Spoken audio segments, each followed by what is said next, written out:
السلام علیکم ورحمۃ اللہ وبرکاتہ۔ محترم عزیزوں اور دوستوں،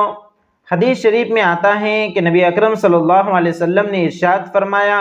احلت لنا میتتان و دمان فاما المیتتان فالحوت والجراد واما الدمان فالکبد والطحال او کما قال علیہ الصلاۃ والتسلیم، کہ آپ صلی اللہ علیہ وسلم نے فرمایا کہ ہمارے لیے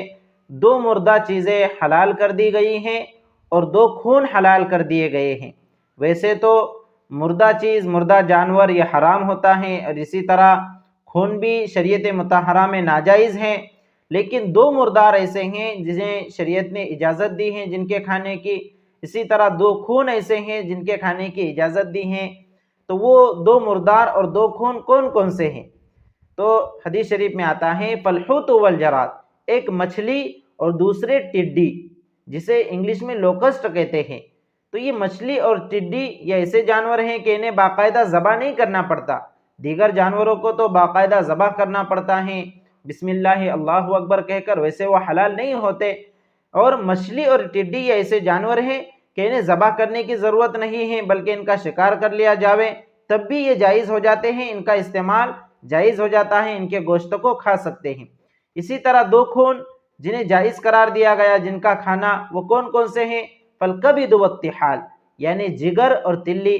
تو جانور کا جو جگر ہوتا ہے اور جو تلی ہوتی ہے وہ در حقیقت جمع ہوا خون ہوتا ہے، لیکن شریعت مطہرہ نے اس کے کھانے کی اجازت بھی دی ہے اور ہم لوگ کھاتے بھی ہیں۔ بہرحال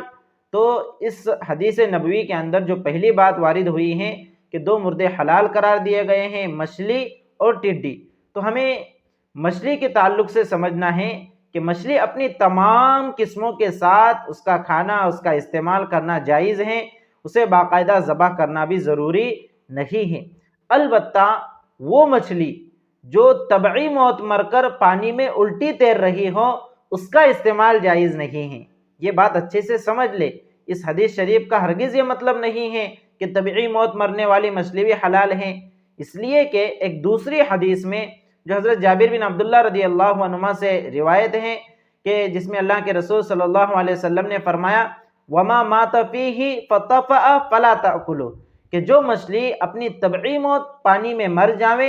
اور اوپر تیرنے لگے، الٹی ہو جاوے، تو اسے مت کھاؤ۔ تو یاد رکھیے کہ مچھلی کھانا جائز ہے، اس کا شکار جائز ہے، اسے باقاعدہ ذبح کرنا بھی ضروری نہیں ہے، لیکن جو مچھلی اپنی طبعی موت مر کر اپنی خود ہی سے وہ خود ہی مر گئی اور پانی میں الٹی تیرنے لگی، اور یہ پانی میں الٹا تیرنا یہ اس کی طبعی موت کی علامت ہوتی ہے۔ جب مچھلی اپنی طبعی موت مرتی ہیں تو اس کا پیٹ اوپر ہو جاتا ہے اور اوپر کا حصہ نیچے ہو جاتا ہے، تو یہ علامت اور نشانی ہوتی ہے کہ یہ مچھلی اپنی طبعی موت مری ہے، اس لیے اسی مچھلی کا کھانا جائز نہیں ہے۔ ہاں، جو مچھلی کسی خارجی امر کی وجہ سے مری ہو، سمندر کے گرماہٹ کی وجہ سے یا کسی دوا وغیرہ کے کھانے کی وجہ سے، یا بعض مرتبہ بجلی سمندر کے پانی میں یا تالاب وغیرہ کے پانی میں ڈالی جاتی ہیں، اس کے ذریعے سے مچھلی کا شکار کیا جاتا ہے، تو اگر ان وجوہات سے کسی خارجی سبب سے مچھلی مری ہے تو اس کا استعمال جائز ہے۔ البتہ جو مچھلی طبعی موت مری ہے، جسے سمک طوفی بھی کہا جاتا ہے، اس کا استعمال جائز نہیں ہے۔ یہ وضاحت ہم نے اس لیے کر دی کہ کوئی شخص حدیث سے یہ نہ سمجھے کہ بھئی جب مردہ مچھلی کو حلال کر دیا گیا ہے تو جو مچھلی پانی میں الٹی تیر رہی ہو طبعی موت مر کر تو وہ بھی جائز ہے، ایسا ہرگز نہیں ہے، بلکہ اس کا حدیث نبوی کا مطلب یہ ہے کہ وہ مچھلی طبعی طور پر نہ مری ہو بلکہ کسی خارجی امر کی وجہ سے مری ہو۔ اور یہ بات ہم اس لیے کہہ رہے ہیں کہ ایک دوسری حدیث میں اس بات کی صراحت آئی ہے کہ جو مچھلی اپنی طبعی موت مری ہو اس کا کھانا جائز نہیں ہے، اسے سمک طوفی بھی کہا جاتا ہے۔ اس لیے یاد رکھیے کہ جو مچھلی خود بخود مر جائے پانی کے اندر، اس کا استعمال نہ کرے۔ ہاں، خارجی کسی امر کی وجہ سے مری ہو تو اس کے استعمال کرنے میں کوئی حرج نہیں ہے۔ اللہ رب العزت ہمیں سمجھ کر شریعت مطہرہ پر عمل کی توفیق مرحمت فرمائے۔ والسلام علیکم ورحمۃ اللہ وبرکاتہ۔